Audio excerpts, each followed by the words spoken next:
to another transformative episode of the Hip Hop Scholar Podcast, where we honor the architects of culture, the keepers of the rhythm, and the storytellers who turn lived experience into legacy. We are here to uplift voices that shape the community. We are here to archive what the world too often overlooks. And today, we are here to celebrate a woman whose life is a poem. Our guest today embodies artistry with intention. She is a muse and a messenger, an educator who teaches not by lecturing first, but by loving first. A poet whose work doesn't just rhyme, it resonates. Deep in the heart, deep in the memory, and deep in the wounds we try so hard to hide. She is known as Toi Stories, which is fitting because she carries entire worlds in her words. But she is also Toi the Poetic Beauty, a name that honors both her gift and her glow. Her poetry is both mirror and medicine, reflecting what we've survived while soothing what we're still healing from.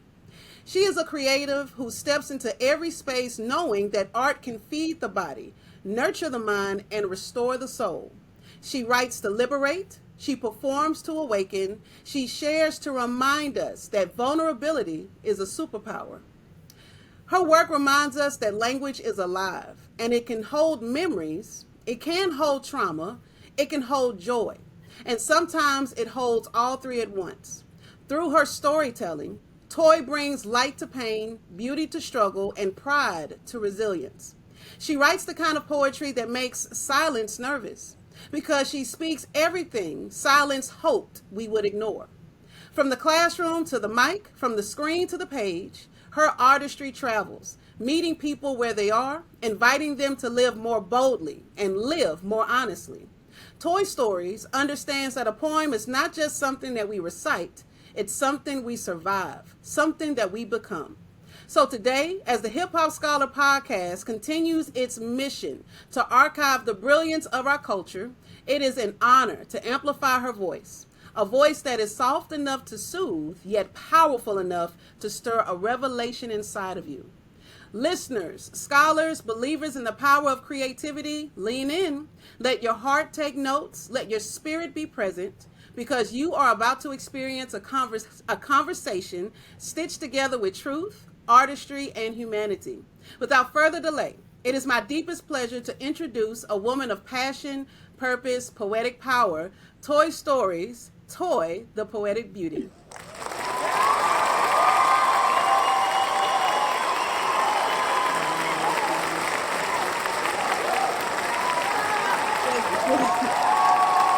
Oh my goodness, like I'm already crying gangster tears. I'm sorry. That was absolutely beautiful. Thank you. Oh, I feel so seen. Oh, Thank you for that.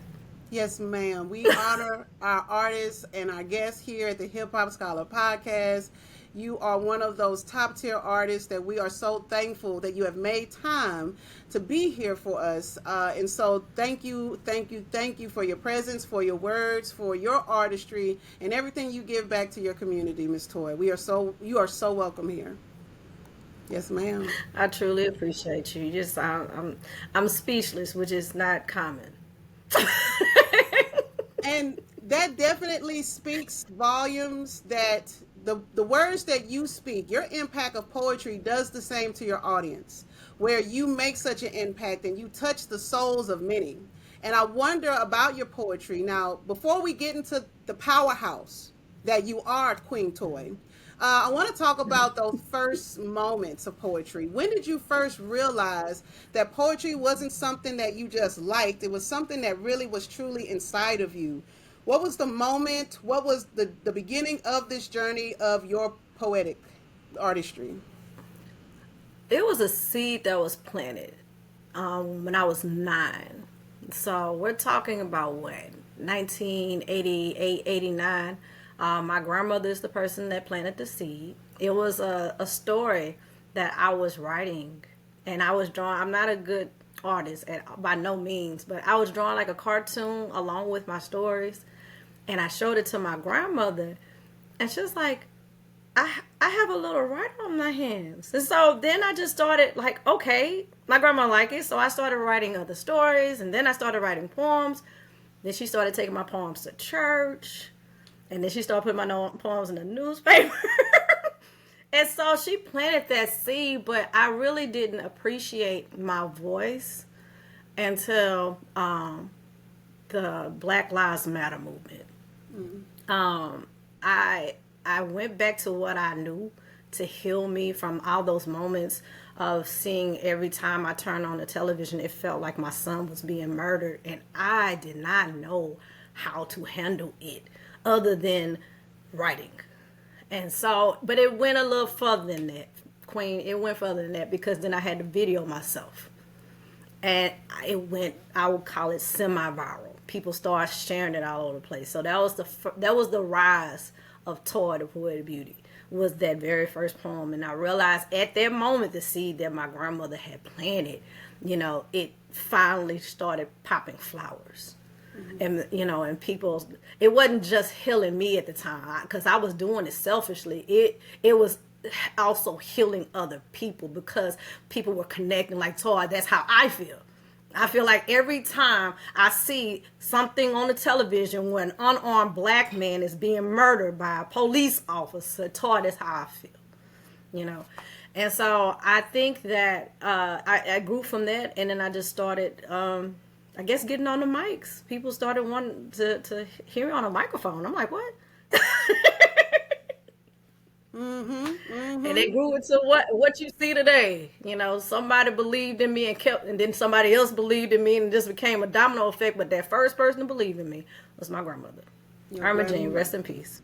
Let's say her name to give her flowers. Irma Jean Newton. Irma Jean Newton. We have to give flowers to Miss Irma Jean Newton for placing that seed decades ago to something that, made you have to give therapy to yourself, right? And that's such a beautiful story, Queen Toi, to say that, that was something that you were able to refer back to. You bring them up so that they can always refer back to what they began with. So that poetry, especially during the time of Black Lives Matter, where it was it was during the time of COVID.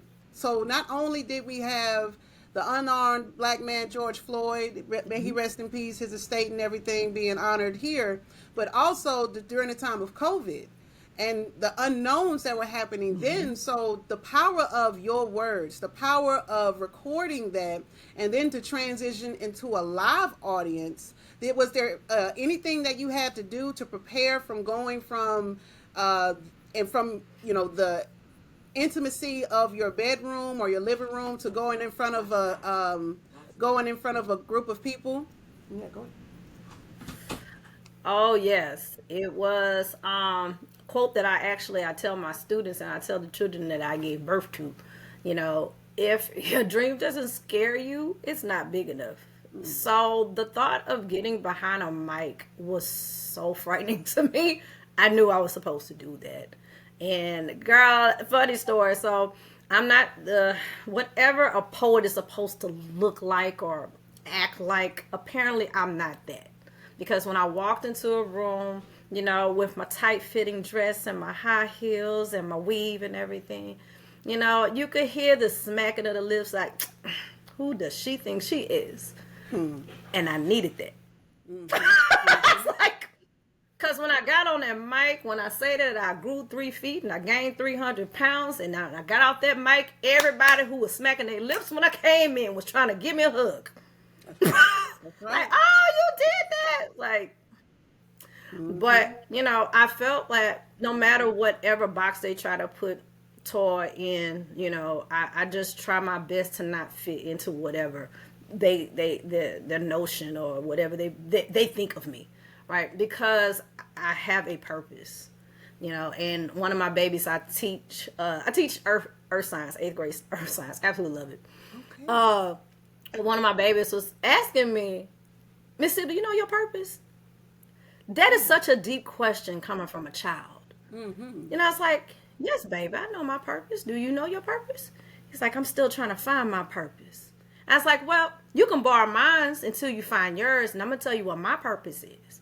I was like, my purpose is to make sure that I use the gifts that God gave me to bring people closer to the God within them.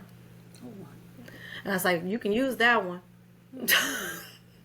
How profound. We all got gifts, Queen. Like your gift is of journalism, and to bring out, you have a gift of bringing out the light in people. People you haven't even met. Here it is. I haven't even shook your hand. And you were able to bring me to tears. You saw something in me that I guess I didn't even see in myself or didn't realize that you could see. So that's a gift that you have. So I'm glad that you're utilizing it as well. I appreciate that. Yes, ma'am. And it's a challenge. It is a labor of love.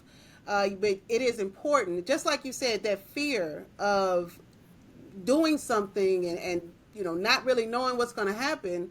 But this archival collection that I am placing together and using this data and for scholarly purposes to make it mainstream, to put it as curriculum and give it respect, whether it's hip hop, the black culture, being unabashedly who we are, it is so important. And that fear of that is also something that's absolutely real too.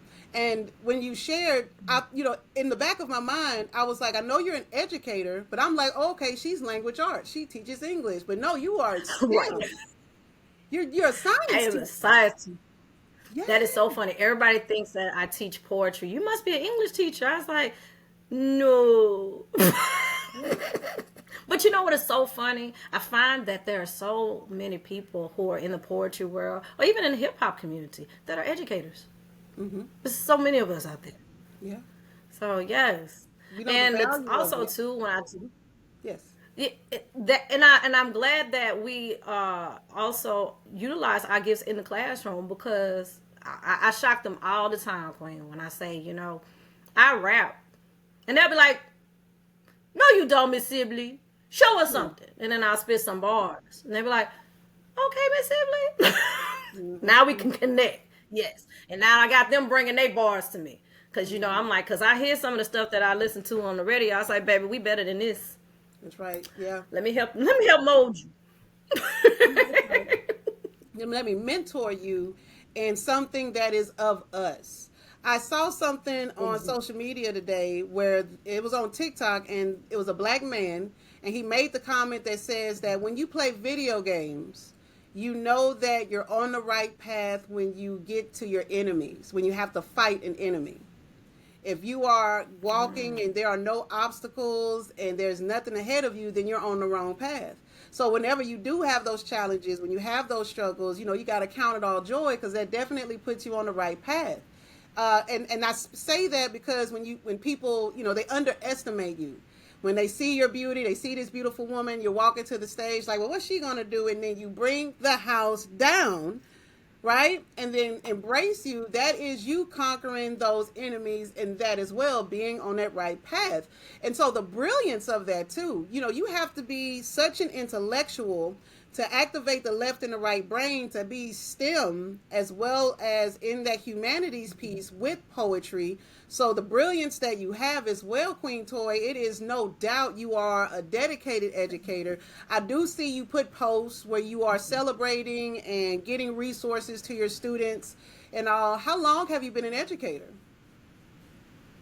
Oh, let me see. Next year will be my 12th year. So yes, almost 12 years. In my previous life, I did insurance, financial advisement, investments, and that is a dog eat dog world. But I would say the thing that I learned from that culture, the sales culture, is that I brought the competition piece into my classroom. So we do quite a, competition between their peers and between other classes. And we have celebrations just like we used to do in the sales world. So I did utilize some of the things I learned. But when I say that being an educator is so rewarding, if you would have went back in time, back in when I was 31, 32, and said, Toi, you're going to be a teacher, I would have laughed at you. I was like, there's no way I'm going to teach. What would I look like being in the classroom, right? Apparently I do well. Mm-hmm. Apparently I do well. More than well. What my grandma used to say, tell God what you going to do. Tell God what you going to do and watch him laugh at you. I know that's right. Yeah, you make plans. You want to make God laugh, make some plans. And sure enough, he Right. places he places you where he needs you, and that's the passion of wanting to educate the next generation, wanting them to be better than where we came from, the resources that we did not have, and providing them that for that. And your students and the campus and community itself, they are no doubt blessed to have you, Miss Sibley, on your campus. And so, as we talk more about your poetry, let's talk about the name Toi Stories, because that name feels intentional, like a brand or a calling, and like you said, you being in corporate at some point. So, what does Toi Stories represent to you, and how does that identity evolve as your artistry grew? So, going from Toi Story to Toi Stories, as you continue to build these poems, talk to us about where the name derived and where it's been and where it's going. So it's a play off my name. So my government name is Latoya Jackson. Yes, I was named after Michael Jackson's sister, okay. Latoya Jackson Sibley. But only people who don't know me call me Latoya. Everybody who's close to me calls me Toi with an I. All right. And so when I started doing poetry, I called my poems my Toi Stories, but at the time I was going by the Poetic Beauty. And then one day one of my friends was like, why do you call yourself the Poetic Beauty, but you call your poems Toi Stories? And it's like, I don't know. Just like, nobody's making the connection that you're trying to play off your name. So why don't you call yourself Toi the Poetic Beauty and you have your Toi Stories? So I was like, that's smart. Mm-hmm. That's what I'm going to do. And that's what I've been doing. Toi Stories by Toi the Poetic Beauty. So all of my poems, my rhymes, any stories I make, I don't care if it is a rap, a poem, a story. Those are my Toi Stories. I'm telling my story. And I like the movie Toi Story. It's one of my favorites. Yeah. One of my favorite cartoons. That's a great animation. It really is. All four of them. Yeah. It is. And the thing about it, it's interesting to look at Toi Story now, any of the Toi Stories now as an adult, then compare it to there were so many jokes I didn't even catch as a kid. Mm-hmm. But yeah, I think that also my attitude is playful, and what else? I think, well, my art has so many different levels to it. You know, I can be very playful in my work. I can also show you my passion. I can show you my pain, you know, and it's scary to do that. It's scary to reveal yourself. You feel like you're naked and you just ate a whole bunch of cheeseburgers. So you're not even cute naked. You're just naked. It's like well put together. Right. And so I'm just like, and that's because they're judging you. You know, when you put your work out there, they're judging you. And so it's just like what Erykah Badu say, you know, I'm an artist, so I'm sensitive about my, you know, but at the same time, it is our duty to still speak, you know, and I had to overcome that. And I know I'm landing this plane all over the place. I think I have ADD, just hadn't been diagnosed. But I know your original question was how did I come about it? But it encompasses every personality of Toi. It does. Toi Stories. Mm-hmm. You answered the question beautifully. Like, my artists never ramble. I am an active listener, absorbing your identity in this moment. It is a joy for me to listen to it all. So no worries. I want for you to talk. I want for you to unpack and maybe even learn something about yourself. That's always my joy, my task as a journalist and a host, is to get the artist to really uncover, you know, the brilliance that is truly you. And definitely so with the movie Toi Story, with the person coming in to tell you the connection between the two, you know, those are moments right through this journey of your going into poetry. And like you said too, and that brings a really great question, where you do poetry, spoken word, hip hop, rap, you know, like it's a seamless thing. So like you really aren't just a poet, you're more than a rapper. And then to say you're an educator is not taken away from you being an artist. So you wear many hats and you are able to synthesize so many different things. So let me ask you this: in the hip hop world, what is a song in hip hop that you listen to that gets you on fire to write your poetry? Or what hip hop song is more poetic to you than it may be just entertainment to another audience?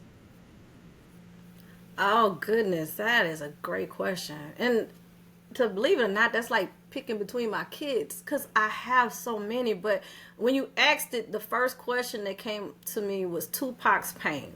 Mm. And I mean, he was one the first artist that I knew that was a hip hop artist that was a poet. And not that my flow is like his, because you don't really want to copy somebody, but I would definitely be remiss if I said I wasn't inspired by that man. I definitely was inspired by him. And then as I was blessed to continue in life, and unfortunately Tupac was not, but he still lived. Like, he did so much at such a young age. The man will live forever. He will continue to live. But I as I got older, then I started listening to Lil Wayne more, and Lil Wayne grew from when I was in college, because I think I'm about 4 or 5 years older than Lil Wayne, so I wasn't really paying attention to him when he was a hot boy. Mm-hmm. The baby when Carter 3 came out, Mm-hmm. I was a fan. It's like because I'm listening to his wordplay, and I know that was his one verse that stuck in my head for a whole year until I realized what he was trying to say. And that verse, and I'm not ashamed to say it. I know some people gonna be like, I'm mad it took you a whole year. But there's that line that says that real G's move in silence like lasagna. Yeah. I thought the man had lost his mind at first. I was like, nah, this man is so gifted. Why did he... Yeah, he's so gifted that I didn't even catch that. That's what I'm saying. So I went on from him, and I would say that lately I have been listening to the wordplay of Kendrick Lamar. I think I fell in love with Kendrick Lamar when I heard the song All Right. Yeah. And I was like, okay, he's dope. And it does take me to be introduced to to a newer artist, because baby, let me roll around. I will be stuck in 1990s, 2000s all the time. What a time to be alive. That was a great era. That's right. And 80s too. Come on. Yeah. Like, that was a great era. Rap City. If you was on Rap City, if you was on Yo MTV Raps, you're in my car. To this day. So, yes. Right now, we'll pull it up. Right. And so it takes somebody to introduce me. So I wasn't on the Kendrick Lamar bandwagon when he first came out. No, it took me a while to get him. But when I listened to that man, I had to go listen to everything that he ever put out. I was like, he is a poet. And if I'm not mistaken, isn't he the only rap artist that won a a Nobel Peace Prize, a Nobel or something, Pulitzer Prize? He won like a major award. I know that. Yes. Many awards. Pulitzer Prize, Grammy Awards. He's an award-winning poet, rapper, hip-hop artist all together. He absolutely is, and a young man at that. And you spoke well about Tupac, Wayne, Kendrick Lamar, and I think that really spanned times as well. To bring up Lil Wayne, you and I are around the same generation. And Lil Wayne, he was actually a gifted student when he was in New Orleans, and he ended up dropping out of school. Like, when I went to college, I went to Xavier University, and a few of my classmates actually went to school with him, but they were like, he would never be in class. Whenever he would come to class, he was the smartest one there, but he took his talents into Cash Money, and then he ended up going back to school, getting his college degree and all those different things. But it was his wordplay, the brilliance and intellect that he had, and placing that into that poetic element, being able to showcase different ways of understanding where he's from, what he's dealt with, the death of his father and the death of friends, him having his daughter Reginae at such a young age. I remember in one song, F the World, when he was like, they trying to put me, a child, on child support, and my old lady deny me by what I do because I'm a thug and stuff. And the going into that type of lilt and affirmations, especially as a youth in an adult industry, Lil Wayne then into what he is now, he represents that poetic element as a rapper, right? And like you said, that Carter 3, definitely one of his top ones. showcases that Kendrick Lamar is a student of him, of Eric B. and Rakim, and Tupac. And I Yep. love how Kendrick Lamar gives the ode to all of those. But you said it best Sure too does. with Tupac Shakur, him starting Mm. that love of putting those words together to really showcase. One song for me is Brenda's Got a Baby, and I think that really spoke to me as a youth and as a, as an adult now, where it was like, the community really has to come together to protect young ladies. So, those are some really powerhouses.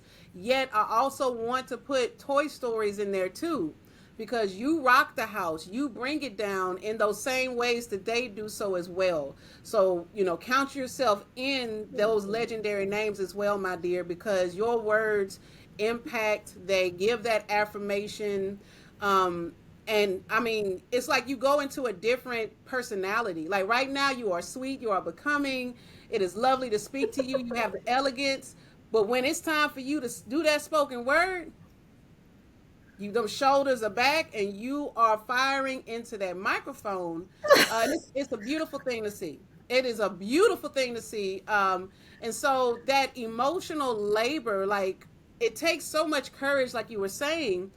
So what is that process for Toi the Poetic Beauty? What is that process to prepare for sharing your words with the audience? Is there like a mantra, a ritual, like a grounding practice, some prayer scriptures? Like, what do you do to prepare for a performance? I have an outer body experience. I mean, when I'm doing on the stage, for sure, because there's not a time that I've been on the stage that I have not been afraid.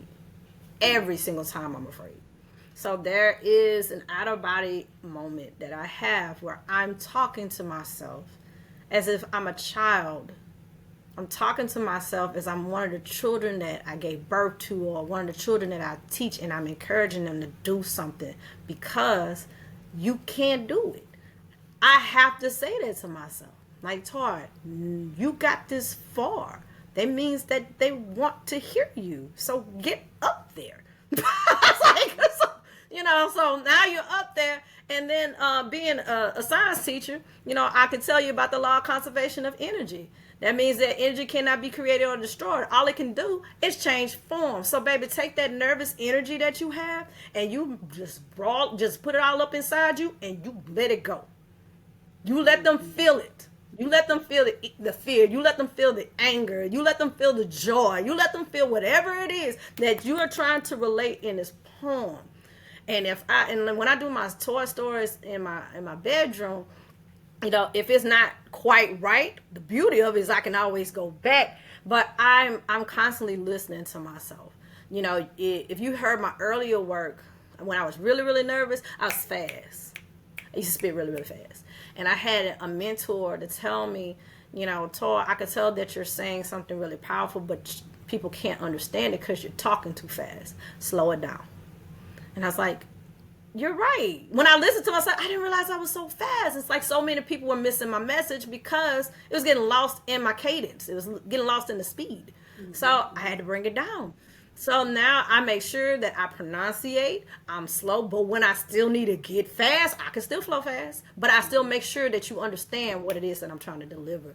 But all of that is me having that self-awareness and watching my videos and accepting criticism. One thing I would say, and I know you didn't even ask this, is me going again on a tangent. How can you grow as a person, as a human, if you cannot accept criticism? And I'm not talking about a person coming in to tear you down. I'm talking a person that sees something in you and can say, hey, I can see what you can do to take you to the next level. That's it. It's not like they're saying like, oh, I don't know why you doing this. You should just stay teaching. It's like, no. So I accept criticism because that literally, if we don't grow, then what's the opposite of growing? Stagnation? No. We're not built for that. We're built for growing. That's how you know you're alive. Like one of my lessons, I say, what is the difference between being alive and being non-living? Well, if you're alive, you grow. If you're alive, you can reproduce. You could breathe air. That's not, you alive, right? So Mm-hmm. anyway. Mm-hmm.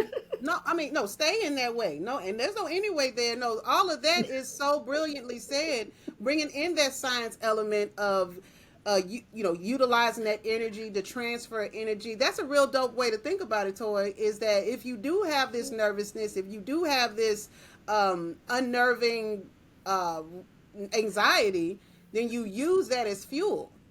Think of it in such a specific way, in a scientific way, because that's exactly what happened. Energy is transferred. And then the acceptance of criticism.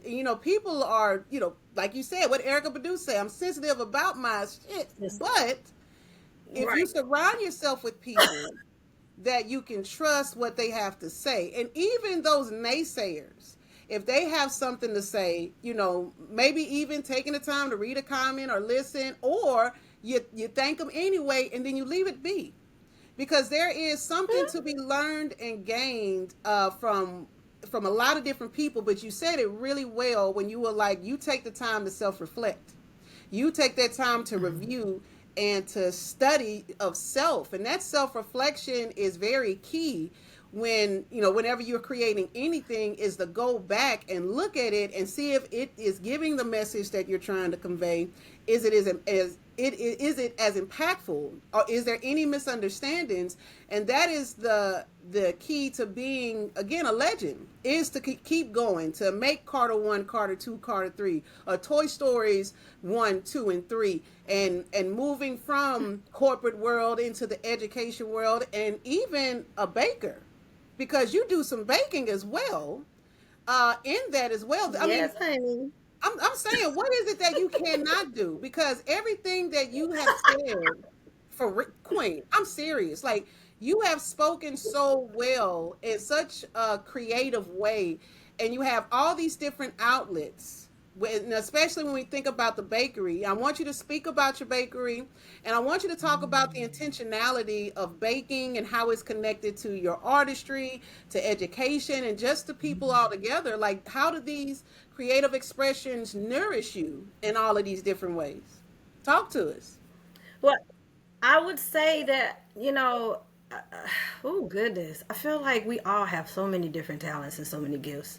It's just that sometimes we don't know that we have it because we wouldn't put it in a situation to utilize it, right? And that intros me baking. So what happened was the pandemic.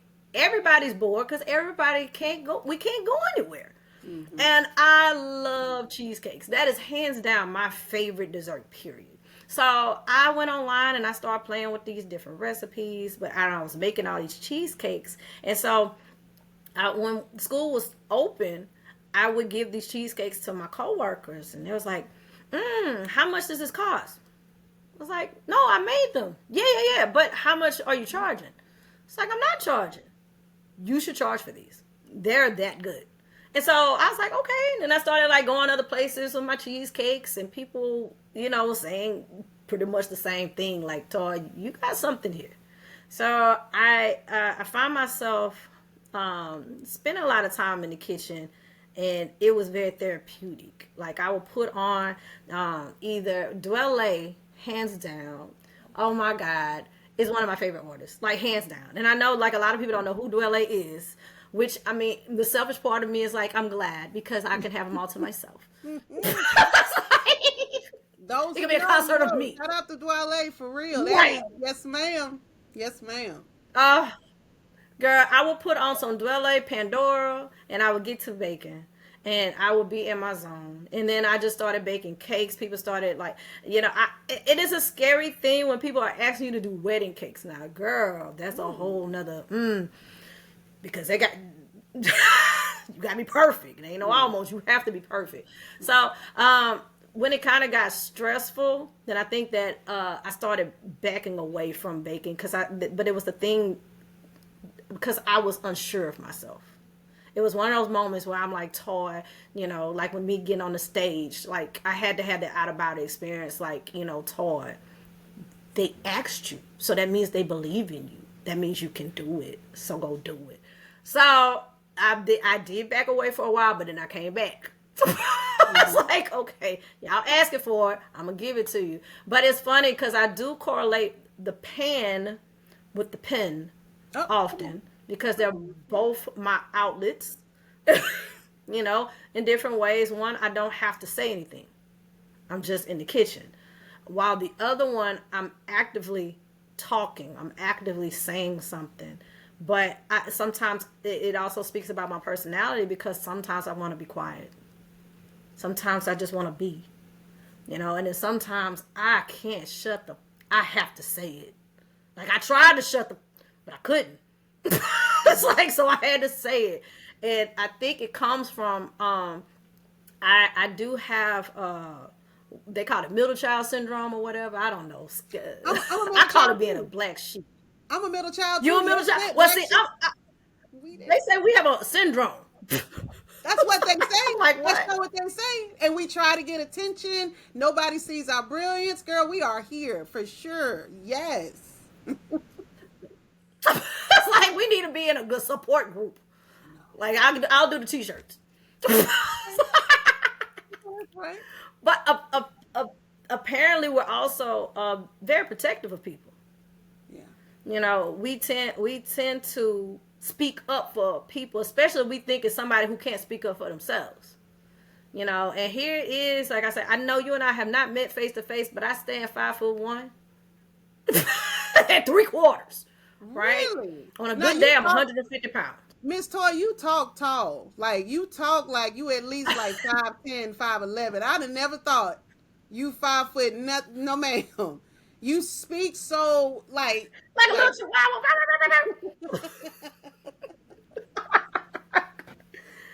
Girl. And that's the thing is like, because I think that it is also too my superpower. You said that on the show with my brother, shout out to Mr. J. He's definitely the reason why we're having our connection, and I gotta give love to my brother. But with the show that you had with him, I was like, is she in my head? Because you started talking about X-Men and superpowers. I was like, I think like that. I think we all have a superpower, and that we just have to go to some kind of lesson or to some kind of school so we can learn how to cultivate it, how to use it for good. Because if you're gonna use it, just like these children that be cracking jokes in my class, and I be wanting to knock them in their head. I have to pull them to the side and say, "Baby, come here. Let me tell you something." And I was like, "Look, what you have is your gift and your curse." And I was like, "You know what the difference is?" I was like, "How you use it." I was like, "Because it's your gift when you use it for good. It's your curse when you don't." It's like the fact that you can make people laugh, that's a gift. But you're using it at the wrong time in my classroom while I'm sitting here trying to tell people about atoms. And it's the same thing. I have to be careful of my tongue. Because I know there's power in the tongue. And it's like, words are like toothpaste. Once you put it out there, baby, it's out there. You can't put that back in that toothpaste. In that toothpaste dispenser, you can't. So I have to be mindful that came with age, that came with wisdom. And since, I'm short, I'm lacking of height, I think I made up with it with my tongue. It's like, I can't probably get with you like this, but I'm going to get with you some kind of way. No. But because when we were talking about earlier energy, you got to be mindful of the energy that you're singing in the universe. And if you're spitting negative energy, regardless if that person deserves it or not, you still put in that universe, and it's going to come back to you.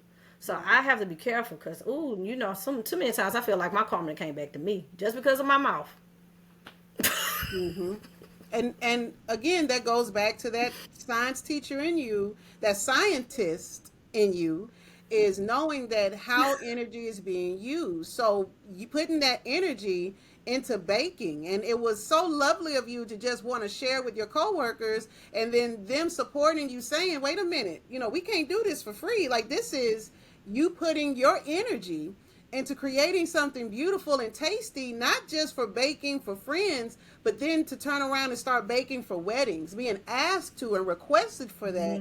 That again showcases that silent energy, those moments when you choose to be silent. And I love that analogy, that pan to the pen. That was dope. That was super dope to say.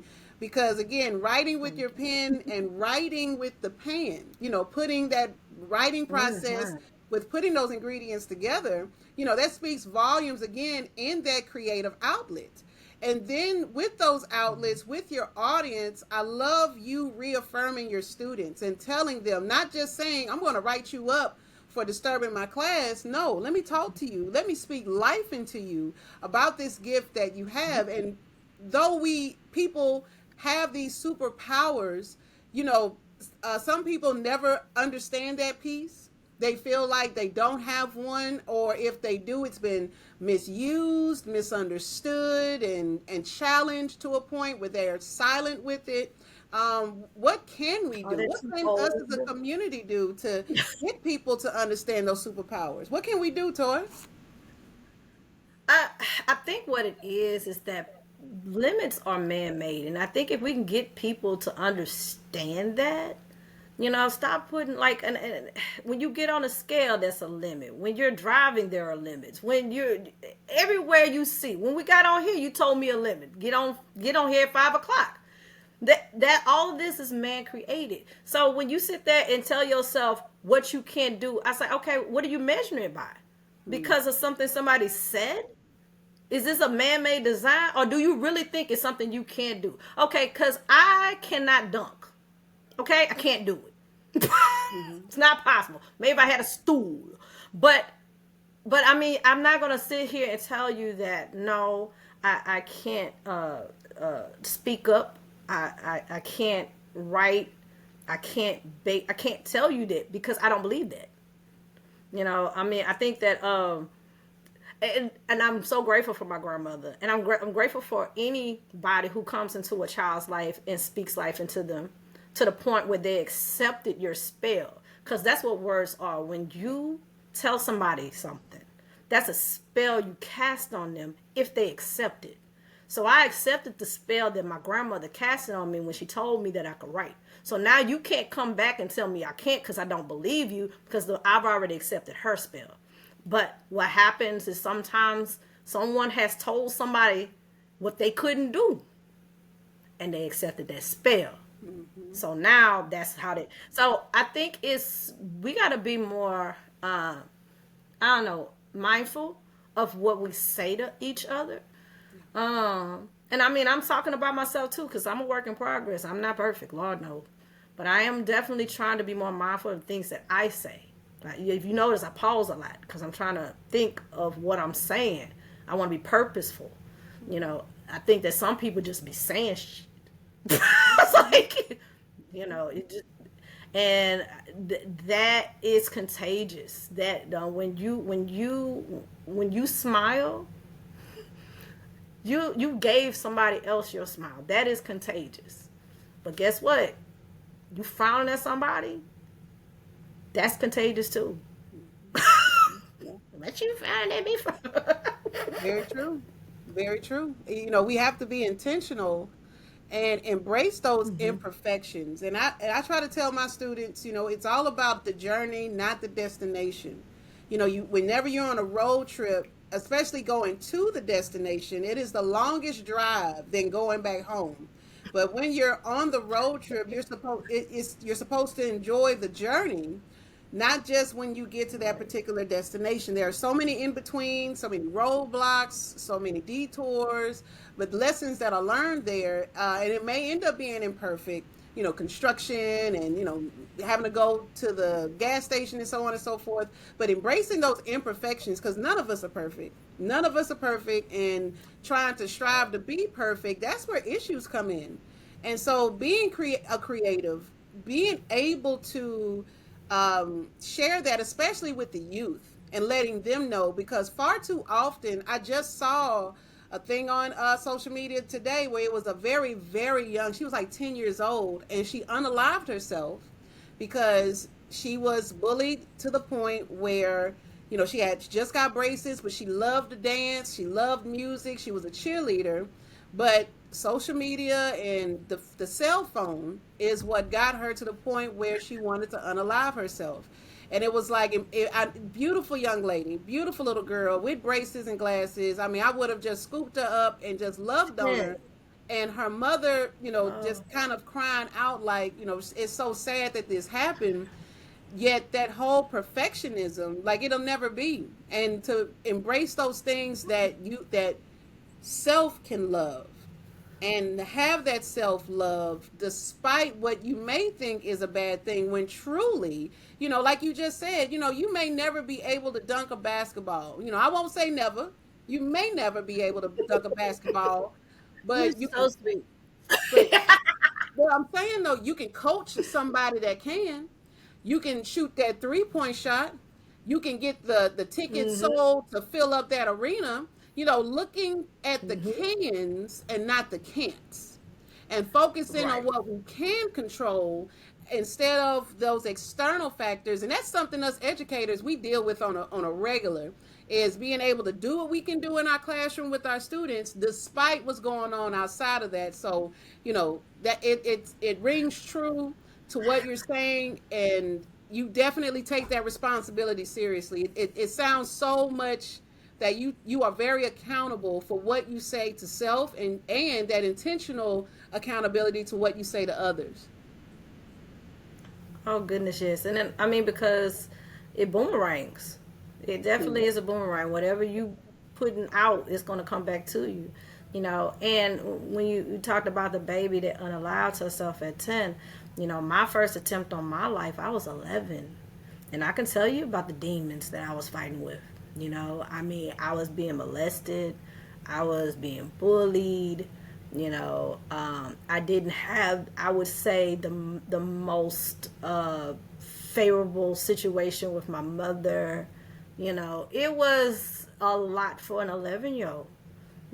And I didn't want to be here anymore. And I remember, not too long ago, there was a post that asked the question: if your suicide attempt had been successful, how long would it have been since you had passed? And the question sent chills down my spine, because I was sitting there thinking like, oh God, it would have been over 30 years ago. And then that made me write my poem. I wrote a poem, and that's the title of it. And I talked about like all the things I would have missed had I succeeded that night, right?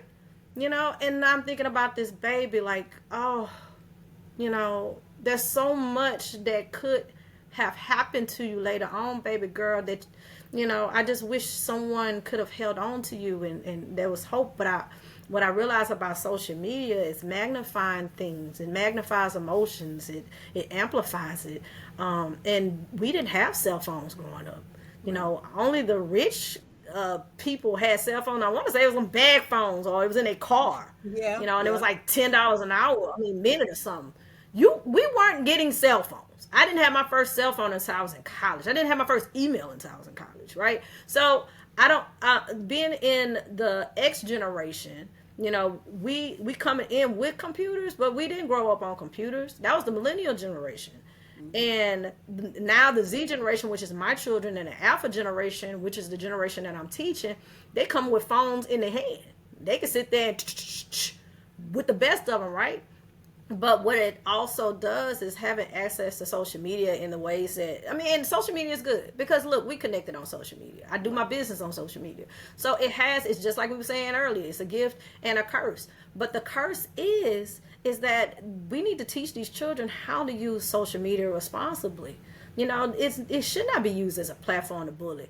I had to ask the kids, I was like, what's cyberbullying? I don't understand it. Can't you just turn the computer off if somebody's messing with you? I needed them to explain to me what that was. And I was like, well, no, Miss Sibley, it starts on a computer and it ends up at school. I was like, oh, okay, yeah. So they start like posting pictures of stuff and then they bring it to the school. Okay, yeah, that's bullying. And Miss Sibley don't like a bully because I've been bullied. So I know how that feels.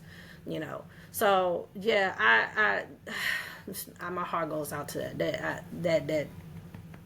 Yeah. I live vicariously a lot through my poetry. I don't know if you could probably pick that up. Some of my poems are not necessarily personalized to me. It's a story that I saw or I felt, and I wrote about it. So I could see myself writing about that baby. And maybe that's why I brought it up, so that you could channel that same innocence.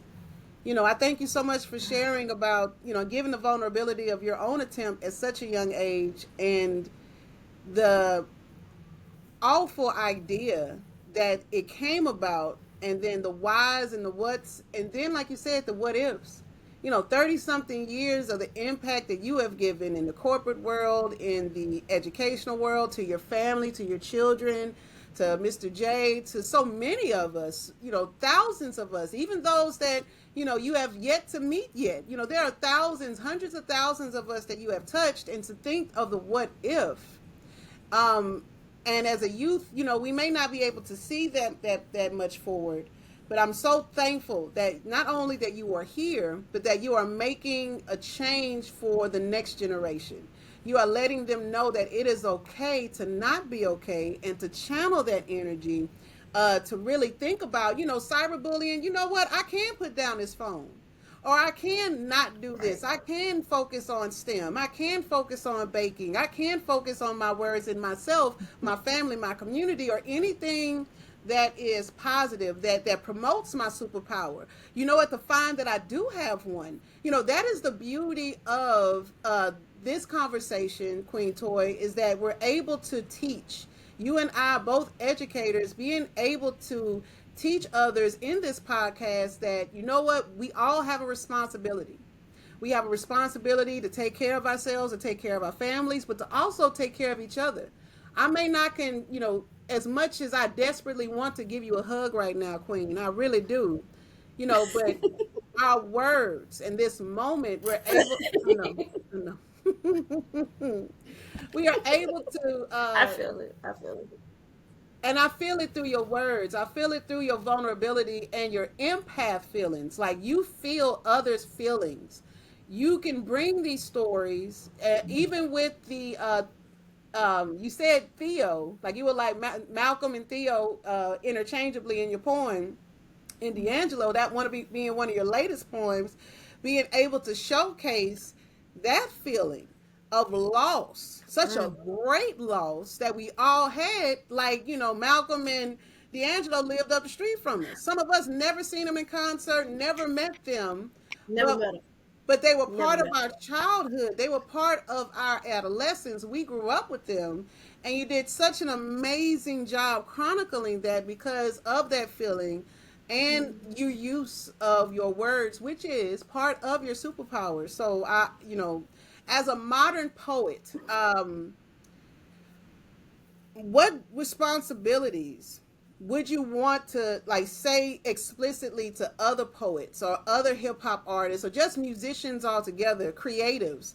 What are the responsibilities of those who create, who make things for a grand audience? Talk to us about a few responsibilities that we need to hone in on to make certain that we are not only making an impact, but that we're actually able to take on that responsibility to reach and teach others. I think I'm gonna steal from Nina Simone here. It is up to us to speak of the times. We are supposed to be the voice for the mute. We are supposed to use our gifts to shake up the system, to dismantle it, to bring comfort to those who need to be comforted, to make some people uncomfortable that need to be uncomfortable. It's our job. I remember I was threatened or to perform some of my poems when they heard that Toi the Poetic Beauty, the Black Lives Matter poet here in Louisiana, wants to get in an all white bar and do her Black Lives Matter poems. There was a gentleman that hit my DMs and said that he heard that I was going to be there, and he was just like, I hope that you don't do those Black Lives Matter poems. You know what I did, right? Oh, Like, you stepped up matter of on that fact, I was stage. only going to do one. Mhm. I was only going to do one of them. But baby, I did it for the whole night. Hmm. I was like, because that's what I was supposed to do. And guess what? I had people on their feet, my color, not my color. Okay? Why? Because it was a message that needed to be heard. That's supposed to make you uncomfortable. I'm glad I did. It's being unapologetic. You have to so what I would say to my messengers, because we're all messengers, we're all supposed to be delivering a message, that you speak of the times, you be true to yourself. Don't worry about the fame, don't worry about the likes, don't worry about the views, okay, baby, because they're watching. And then I'm telling you, the person or the people that need to see it are going to see it. If I uplift one, I change one, I did my job. I can sleep. I don't have to change the masses, because that one might be the one to change the masses for me. I was like, I just supposed to speak. So speak. Speak. Speak, share, talk, and that courageousness. I love that story, that that fear. But again, that video game, you're not on the right path until you coming across an enemy. And so not only They did they, were seeking out me. They sought me out. Like, and you I wasn't came in looking for them. They were looking for me. and you came in ready. You said you was just gonna do one. You was like, look, let me get my journal out, and let me do all 20 of them. And like you said, you had everybody in that queue. Baby, not a single person came up to me talking any kind of jazz other than great job. Nobody. And I was like, so I did what I was supposed to do.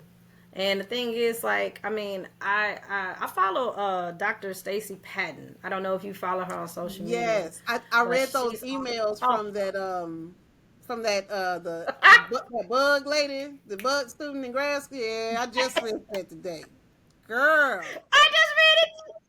Oh, she's my comic relief, right? Oh, guys, because, baby, she going to read you to the fifth, and it's going to be the most educated read. You going to have to probably get a dictionary to read some of the words that she's telling you. I'll be there for it, you know? And I just saw where she had to let people know she got bodyguards. Because I gotta still, and I'm thinking to myself, I was like, because she knows that she's walking in her purpose, and that she's ruffling some crazy people feathers. Yeah. I mean, I'm not celebrating that young man who got shot in the neck, even though they sit there and say, oh, y'all was celebrating. I say, now let's be clear. Just because I'm not sitting here mourning his death doesn't mean I celebrated it. Right. All right? There's a difference. I was like, but just like that pastor said, he's like, how you die does not alleviate you of how you lived. That's right.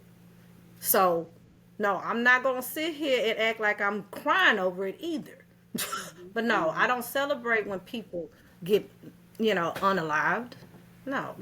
I mean, it's not our job to do that. It's not our job. We're not taking the divine job from him. That's not our purpose. So, no. And even though I strongly disagreed with that man, and anybody who followed his ideology, I wouldn't wish death on him. Right. No. So, anyway. Yeah, People crazy. I mean, in that situation, I didn't even know who that person was until after the fact. And then once I did learn of their ideology, it was like, oh, well, okay. Anyway, people die every Right. day. And, the celebrations and the parodies when George Floyd and many others that passed on that of color. And I love the people that shake up, like the Chicago mayor.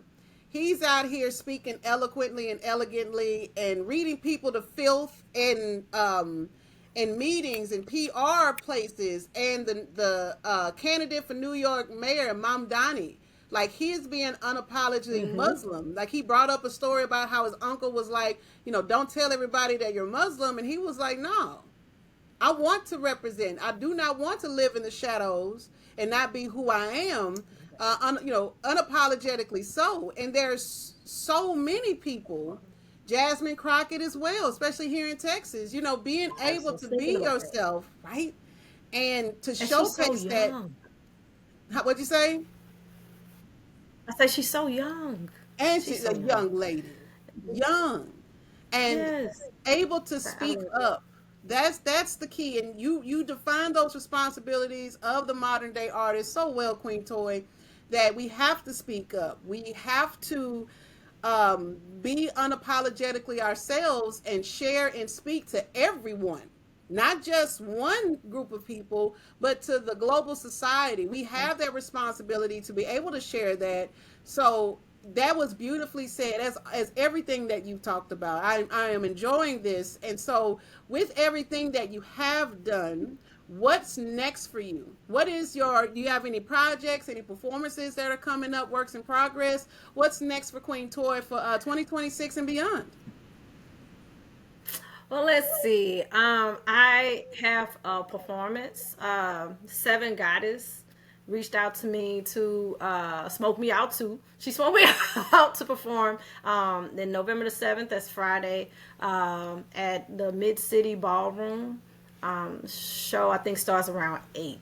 And it's between that and then I have a feature that's coming up. I don't have a date for that yet, but I have a feature next month at the main lobby. And, and that's a pretty big deal because that's, that's you taking your time to listen to me for 30 minutes. It's like listen to my art. So I take that very seriously. I am working on my first book.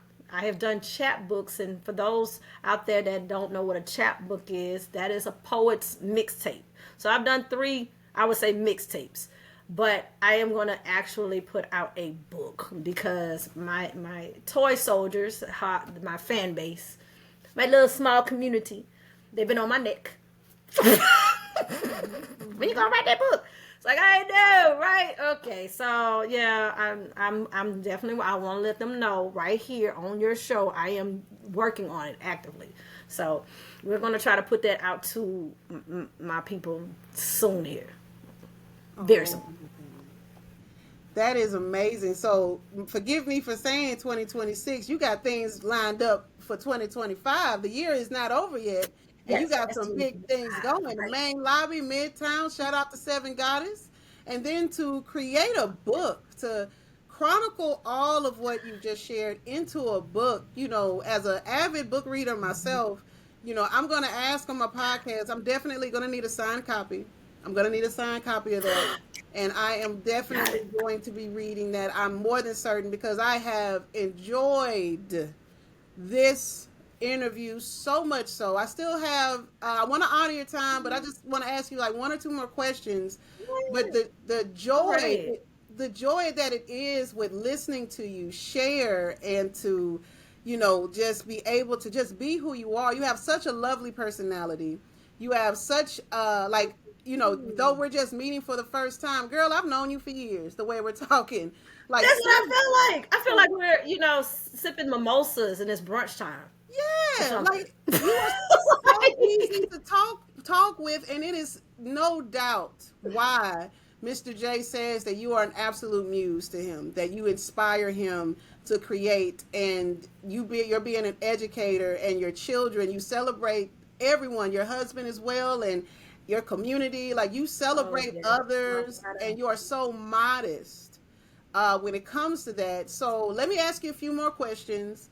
And then again, Go right I ahead. want to welcome you back to the podcast. You are welcome back at any time, my dear. I would love to have another Oh, interview thank with you. you. Uh, As soon as I get this book out, I'm gonna hit you back up and we'll do this again, yes, so we can promote. yes. Oh, yes. Well, it'll be an exclusive here. All right. So I have some fun Yay! questions. Let me ask you a fun question. Now, if poetry had a flavor, what would your poetry taste like and why? Oh goodness. Oh, why am I thinking like that lime sherbet? It's like I don't know. It's kind of like it's tangy, you know. I mean, and you could do so much with lime sherbet. You could, put it in Sprite. You could eat it how it is. I mean, it could be at parties. It could. It's like you you can eat it on a hot day. It's and then when you think about it, it makes you happy. Like for anybody who's eaten lime sherbet. I don't know a sad person who's ever ate lime sherbet, right? So I would like to believe that my art is something that brings some kind of happy memory for you or some type of memory for you, you know. So yeah, and when I think of lime sherbet, I think of birthday parties. I think of like fun memories. That Not when with that lime sherbet.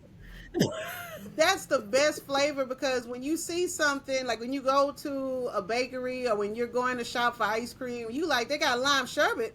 Oh yeah, let me taste that. Right. Like, you get excited. You know, you don't want the chocolate or vanilla. You see that? Let me taste that.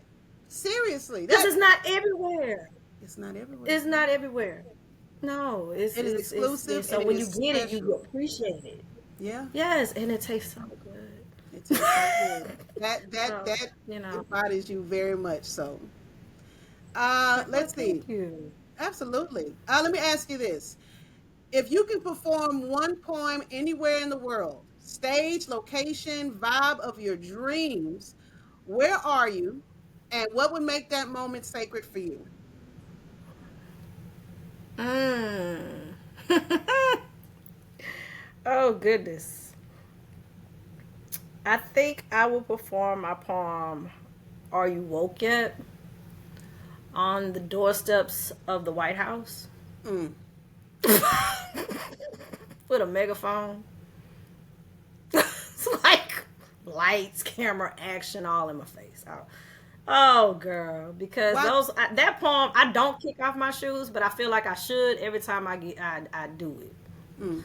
because it's just, are you woke yet?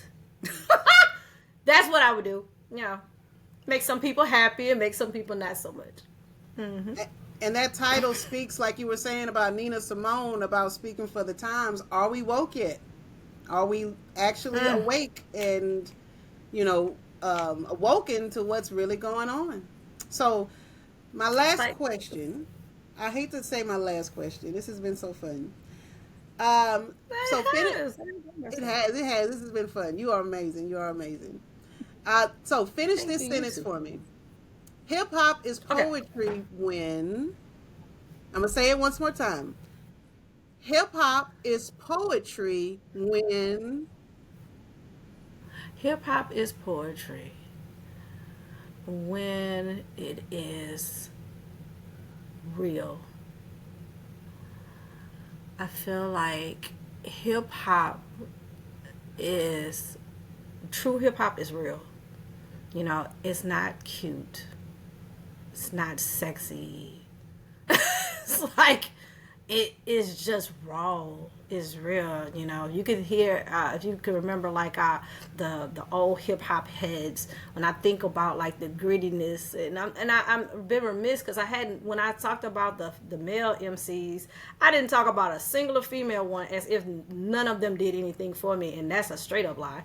Because I could hear the grittiness of Queen Latifah. UNITY. I love me some MC Light. You know, I love me some MC Trouble. You know, I love me some Salt and Pepper. So let's be clear. I am a hip hop head, and I gotta give love to my female MCs. But baby, you know, they all spoke raw. You know, I think that at some point they did a transition to like the fast life and all this other stuff, and that's cool. But I feel like with Tupac, one of the things that was real about him, well, he had this one song called "Me and My Girlfriend," and I can't tell you how long it took me before I realized he wasn't talking about a girl. mm-hmm, mm-hmm. Like, wait, what? That's not a girl. That is the brilliance of a poet, you Yeah. know. And when I tell these babies who want to be rap artists, you know, I'm like, look, let me tell you something. I'm not finna tell you about your content, and you want to rap about, boats and hoes, whatever. If that's what you want to rap about, let's be creative with it. You see how Tupac did a whole song Yeah. about a gun, and we didn't know it? Can Right. you do something like that? Let's be creative with it. Let me work for whatever metaphor you're trying to deliver, right? Yeah. So I feel hip hop is poetry when it's real. Yes, I was thinking of UNITY and Ladies First. I think that song, Oh, ladies first. Ladies Ladies first. First. Yes. Yes, baby. Who was all in that? It was a whole bunch. Because it had Queen Melody, and you had Moni in the middle. Yeah, baby. Yes, You ma'am. brought Yes, me ma'am. back. It was very real. It was poetic. It was real, and it truly made me hip hop head as well. And that definitely embodies your poetry as well, Queen Toy. That you are such a Thank legacy. you. You are such a legend. And Thank now and you. forever. I'm I so looking believe it forward to was. this book. I can't wait to talk about it when you're writing it. And I know it is a labor of love, so take your time. We will be here, my dear. We will be here. Um, I well, mhm. I wanted to spit some bars before we dismiss because I Yes. wanted the Oh, yes. artist to hear what it was that Mr. J heard, because Mr. J heard me before he saw me, And so let me see. So this is just some straight bars. Hold on. Um, like a beginning of a new day, it dawned on me. Media separating us by colors. Call it dirty laundry. They do this just to spite us.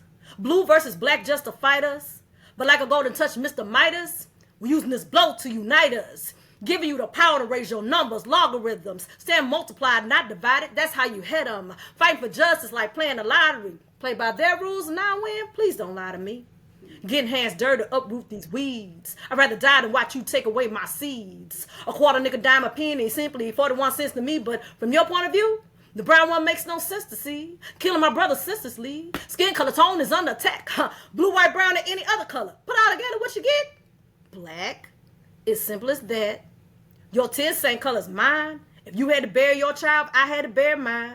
The TV trying to tell me how I should handle my history, but you don't get the right to tell me how to handle centuries of misery. No, I'm acting like a victim. On the contrary, I'm a survivor. Wouldn't die to protect my family. What the hell am I alive for? Just like a bee, no, sacrifice his life once it decides to sting. This is a game of chess, and I'm gonna do my best just to save my king. Yes. Yeah. Thank you. When I tell you I wanted to ask you to do some poetry, I was like, well, no, I don't want to ask her, Yes, maybe something, but please. oh my goodness, I yes. love doing So poetry. then, can you do one more then? Do you mind doing another one?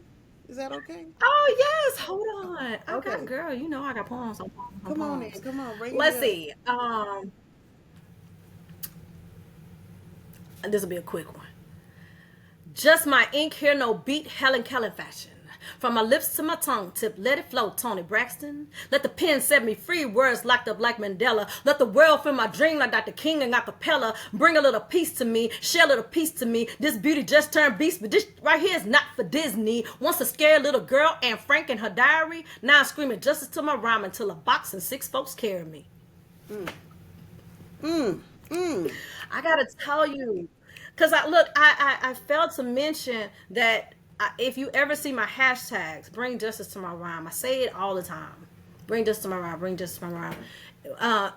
It came about because of my very first Toy Story when I had did my very first Toy Story is called "My Son Was Killed Again," and that was right after the verdict of Trayvon, that the guy, I don't even want to mention his name.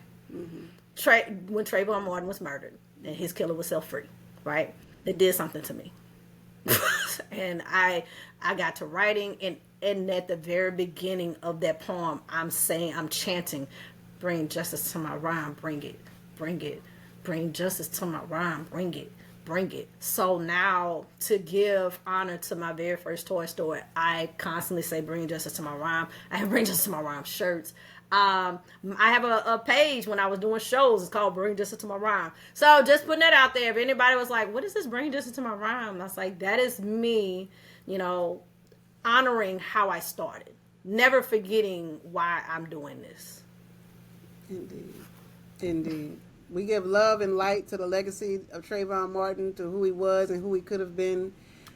Bring justice to my rhyme is a profound way to remember that, in remembrance of his legacy, And as you continue to create your legacy, and to make yourself that legend. You are legendary already, Miss Toy, and the presence of you today, and you're sharing your poetry too, which was a true gift. I thank you so very much for that raw talent. You know, you didn't need no music, you didn't play a video. You were like, nope, and here I go. Yes, ma'am. That is a beautiful thing. But again, you are Toi the Poetic Beauty, and we thank you so much here on the Hip Hop Scholar podcast. The Hip Hop Scholar family, I know we were blessed by you today. We will definitely be able to meet with Miss Toy. Please click the links so you can hear some more Miss Toy's rhymes. And shout out to Seven Goddess and to the rest of the artists as well. Mr. J, thank you for this connection. This has been amazing. This has been a beautiful day for me. And so with that, Hip Hop Scholar podcast, we'll see you on the next one. Peace.